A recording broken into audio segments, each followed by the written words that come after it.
Praise the Lord. सबको जय मसीह की। सजीव वाहिनी की ओर से मैं आप सबका सहर्ष स्वागत करती हूँ।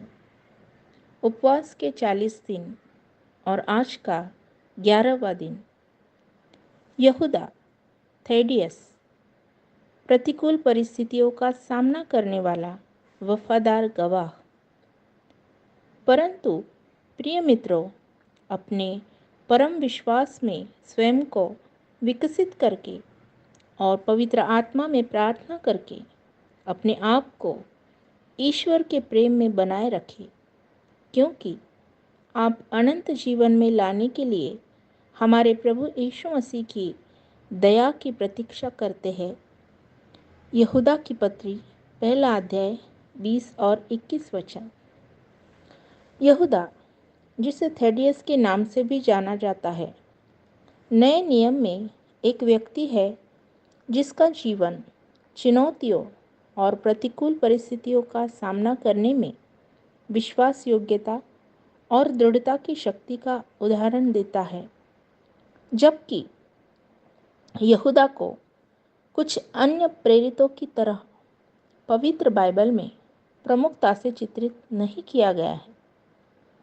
यीशु और उनके मिशन के प्रति उनकी प्रतिबद्धता 12 प्रेरितों के बीच उनके शामिल होने और प्रारंभिक ईसाई चर्च में उनकी भूमिका के माध्यम से स्पष्ट है। यहूदा ने संभवतः यीशु की सांसारिक सेवकाई के दौरान उसकी शिक्षाओं, चमत्कारों और बलिदान प्रेम को प्रत्यक्ष रूप से देखा होगा।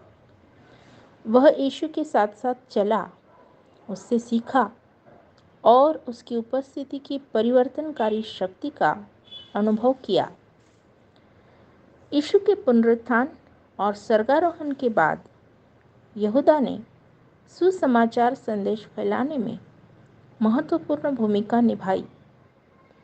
परंपरा यह मानती है कि उन्होंने बड़े पैमाने पर यात्रा की, मुक्ति की खुशखबरी का प्रचार किया और विभिन्न क्षेत्रों में ईसाई समुदायों की स्थापना की।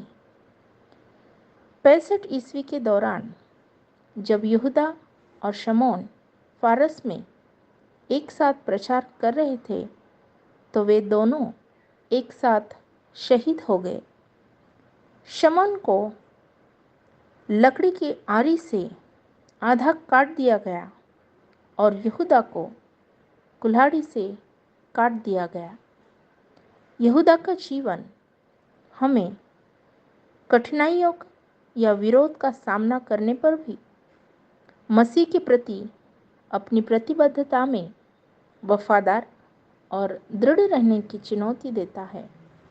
यहूदा की तरह हमें विश्वास की अपनी यात्रा में बाधाओं और परीक्षणों का सामना करना पड़ सकता है, लेकिन हम इस ज्ञान को दिल से ले सकते हैं कि परमेश्वर हमारे साथ है, हमें दृढ़ रहने और उन पर काबू पाने के लिए सशक्त बना रहे हैं।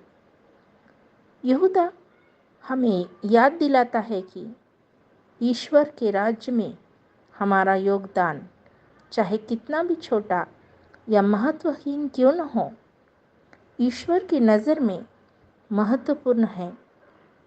चाहे बड़ी भीड़ को उपदेश देना हो या ज़रूरतमंद व्यक्तियों की सेवा करना हो, वफादारी और आज्ञाकारिता के प्रत्येक कार्य में जीवन को प्रभावित करने और मसीह के उद्देश्य को आगे बढ़ाने की क्षमता होती है।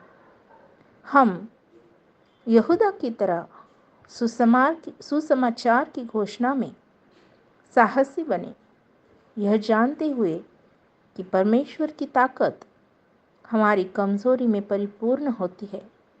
आइए हम मसीह के प्रति अपनी भक्ति में दृढ़ रहे। हमें बनाए रखने के लिए उनकी विश्वसनीयता और हमारे माध्यम से उनके उद्देश्यों को पूरा करने की उनकी शक्ति पर भरोसा रखें। प्यारे प्रभु यीशु मसीह के नाम से आमीन।